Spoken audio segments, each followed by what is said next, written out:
విశాఖలో దళిత యువతి Mounika murder case సంచలనం సృష్టించిన సంగతి అందరికీ తెలిసిందే. ఈ రోజు దళిత సంఘాలు ఆందోళన వ్యక్తం చేస్తున్నాయి, జ్యుడిషియల్ ఎంక్వైరీ చేయాలని చెప్పేసి పట్టుబడుతున్నాయి. ఇక్కడ ఎవరైతే మౌనిక ఉన్నారో, మౌనిక మదర్ నెక్స్ట్ సిస్టర్ వీళ్ళు కూడా ఉన్నారు.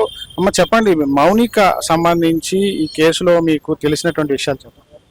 మాకైతే ఎవరు చెప్పలేదండి. పోలీసులు ఇక్కడికి వచ్చి ఎంక్వైరీ మాత్రం చేయలేదండి. ఎంతసేపు ఆ అబ్బాయి తరపునే చేశారు కానీ ఆ అబ్బాయి అతను చనిపోయిన వాడి పేరు కూడా మాకు తెలియదండి. మేము న్యూస్ లో చూసే మేము వచ్చాం. మాకు సోమవారం ఉదయం తెలిసింది, అది నేను ఫోన్ చూడడం వల్ల. మౌనిక హత్య జరిగిన తర్వాత మీకు ఫస్ట్ ఇన్ఫర్మేషన్ ఎట్లా వచ్చింది? నేను ఉదయాన్నే నాకు న్యూస్ చూడడం అలవాటు అండి. సోమవారం ఉదయం 7:14కి 7:14 న్యూస్ చూశాను, ఫోన్లో వచ్చింది.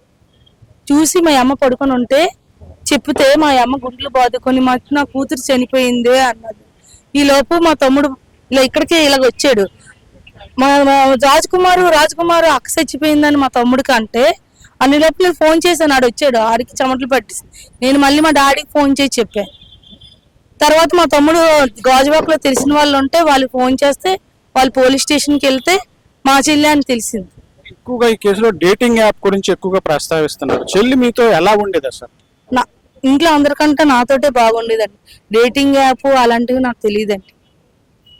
ఎప్పుడైనా సరే ప్రేమ వ్యవహారం ఉన్నదని చెప్పడం కానీ అట్లాంటి? మా అమ్మగారు కూడా అడిగారు, ఏమా మ్యారేజ్ చేసుకోవా అంటే, ఎవరైనా ఉంటే ప్రేమిస్తే చెప్పు, నేను దగ్గరుండి పెళ్లి చేస్తాను. మా అమ్మగారు మా నాన్నగారు ఇద్దరు అడిగారు, ఎవరు లేరు ఉంటే చెప్పనేటమ్మా అని అన్నది.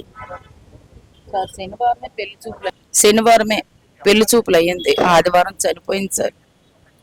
మేము ఇంత బాగా అన్ని తనకు ఒప్పిస్తే శనివారమే పెళ్లి చూపులు అయ్యింది, ఆదివారం చనిపోయింది. ఆదివారం మధ్యాహ్నం అంట, మాకు తెలియదు సార్.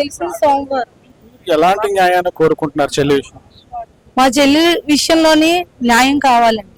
అతనికి శిక్ష పడాలి, బయటికి రాకూడదు, కఠినంగా శిక్ష పడాలి, అదే కోరుకుంటున్నాం. మళ్ళీ ఎంక్వైరీ చెయ్యాలి. మౌనిక హత్యోదంతం విషయంలో కఠినంగా శిక్షించాలని చెప్పేసి ఎవరైతే మౌనిక తల్లి వాళ్ళ చెల్లి కూడా వాళ్ళ అక్క కూడా కోరుకుంటున్నారు.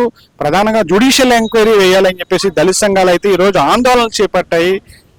ఎవరైతే నేవీ ఎంప్లాయ్ రవీంద్ర ఉన్నారో రవీంద్రను కఠినంగా శిక్షించాలని చెప్పేసి దళిత సంఘాలు పట్టుబడుతున్నాయి. కెమెరామెన్ కృష్ణతో శ్రీధర్, GTN న్యూస్, విశాఖపట్నం నుంచి.